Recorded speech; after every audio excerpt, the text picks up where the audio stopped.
Although President Trump has yet to clarify his comments when he claimed China was going to pay for what they did to the country, people are fearing the worst. China's President Xi Jinping made it clear he has no intentions of any sort of conflict. However, it seems tensions are continuously rising. Since Trump took office, it seems his sights have been set on ensuring China doesn't become a superpower of a nation, although one could argue they've reached that status years ago. Either way, from the ban of TikTok to the sanctions the Trump administration has put on some of China's high-profile politicians, and of course all the claims that China is to blame for the pandemic, it's clearly evident the two countries aren't very fond of each other. As the years have gone on, it seems the relationship between both sides has continued to deteriorate, and with an upcoming election, Trump has continued to attack China, which seems to be a part of his campaign strategy to get re-elected. Some fear a Cold War is on the horizon, while others think it may lead to the real thing. Today on Life's Biggest Questions, we're asking what if America and China start a World War III right now? What's happening, guys? Welcome back to LBQ. I'm your host for this one, Jared Bronstein, and today we're talking about a potential world war. Given that China and the United States have been at each other's necks for some time now, with their relationship quickly deteriorating, as well as China's current disputes with surrounding countries in India as well as Taiwan,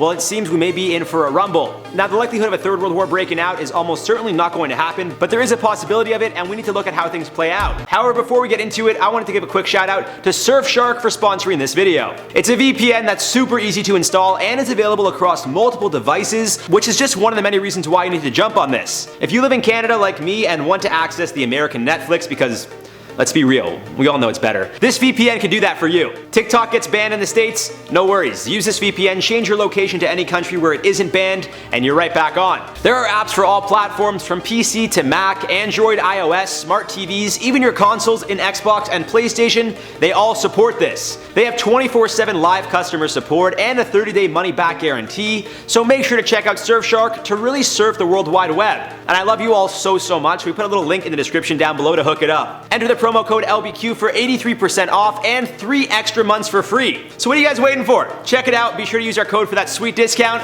For now, let's get right into it. So given the state the world's currently in, pandemic and all, I don't think anyone is rushing into war. That being said, it's a known fact that war can be great for the economy, especially the winning side when all is said and done. And with how the pandemic has affected economies all over the world, it is quite possible some are enticed to enter a war as a means of defending their country when, in reality, they're just trying to increase profits and bounce back from what was a treacherous year. Still, there are certainly other ways of doing that without going to war, which could potentially cost hundreds of millions, even billions of dollars, and of course countless lives. That being said, we decided to take a look at how things could potentially play out if a third world war were to break out. To no surprise, regardless of who wins, both sides would face numerous losses, but let's break it down even further. First things first, we need to look at the Allies. Although President Trump isn't the most liked president in the history of the United States, some countries are definitely more fond of him than others. For example, he's responsible for a peace deal in the Middle East that, depending which country you ask, is the greatest or one of the worst deals ever. Trump has been in contact with Taiwan's president and ensured they will be protected by the United States if China were to attack. It also seems more than likely the US would side with India, or should I say India would side with the USA,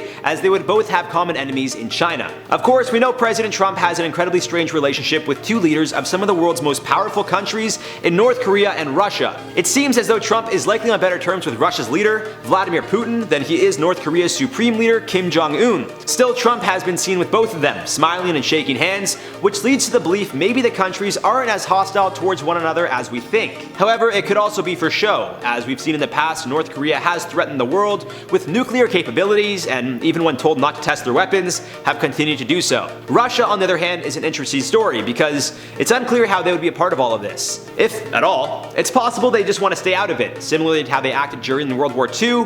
However, as we know, the USSR secretly made a deal with Germany in hopes of dominating Europe. Not to say Putin would team up with China behind the world's back, but considering how they're neighbors and have similar ideologies in the sense of one leader who rules a nation, well, who really knows where each country stands with each other? That's not to say that Russia is the same as North Korea, as it's certainly not. Still, when comparing Russia to the US and China, it seems they align more with the latter. And because of this, it seems likely that if Russia does get involved, they would side with China. Again, it's possible Putin decides to stay out of it and watches attentively from the sidelines, with a master plan to strike the weaker side and ally with the winning team when there is a clear winner. On the scale of the world, it seems quite evident the United States would have much more support from other countries than China would. South Korea, Japan, Japan, the UK, of course Canada, and really any country that's a part of NATO would be on Team USA. But again, just because they're allies doesn't necessarily mean they're going to want to go to war. However, in some scenarios, these countries may not have much choice, as it could very well come down to the two main countries involved in this conflict forcing the other countries to be a part of the war,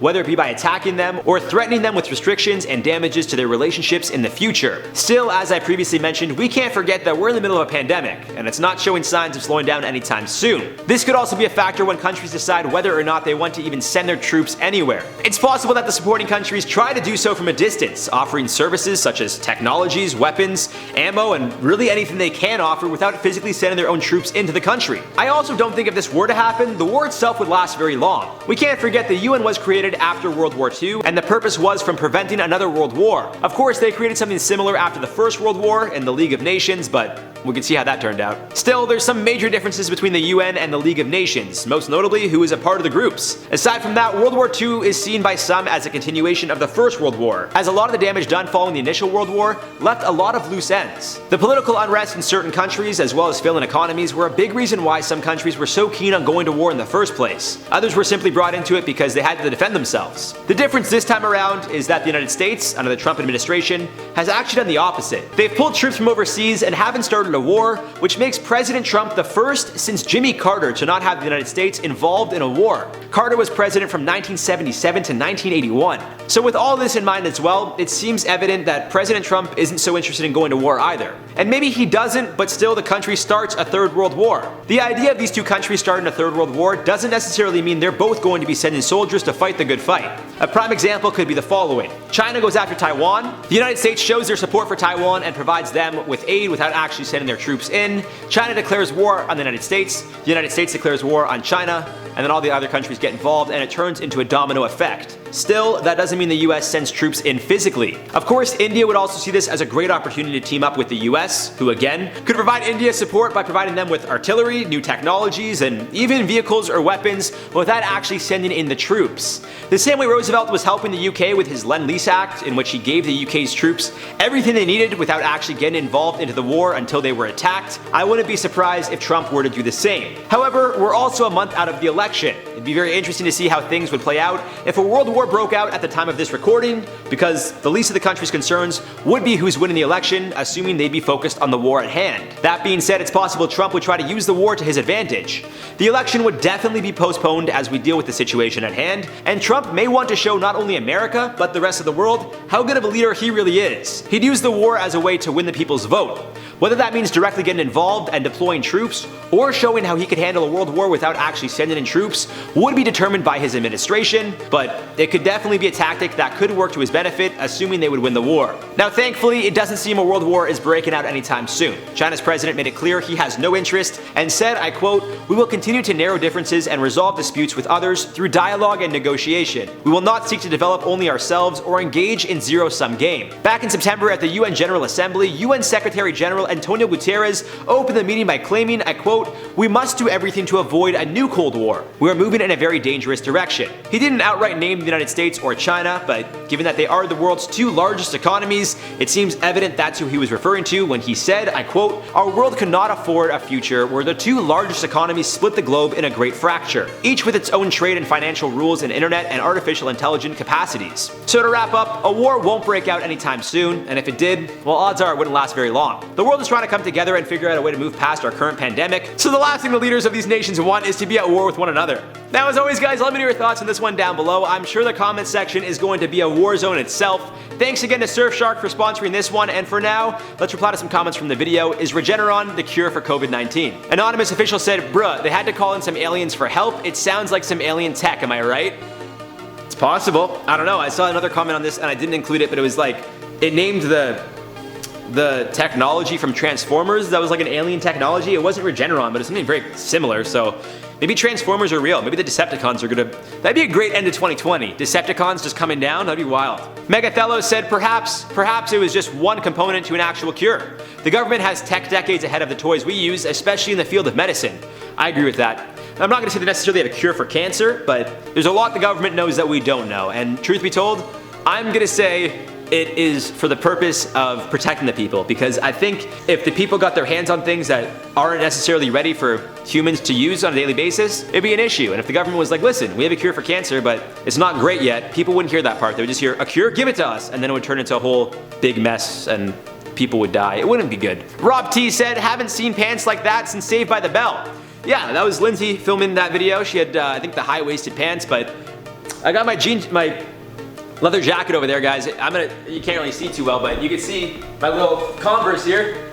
Look, oh, I just ripped my pants. That's actually really funny. Look. I do for you guys. Anyways, I've been your host, Jared Bronstein. You guys better like this video and share it, because I just ripped my pants for you, and we'll see you guys in the next one. Can I show that? Will it get demonetized? You can show it, right? It's not my I think we can show that. That's fucking... I've got a piece of hair on my face. So good. Okay, cool. Thank you. Okay. It's fine. I got enough of the message across. Sorry, could you go back? I don't know what I'm trying to say here. Like, I'm trying to say he was the first president. I wanted to make sure it makes sense. Yeah. Could provide India support by providing them with all... Could... That was funny. Could... It's the last line. So the last thing that... Oh, me. What time is it? It's like... It's 3:45 on a Friday, guys. Give me a break here. Like... Like, that was... It's not like any hard words were in there either.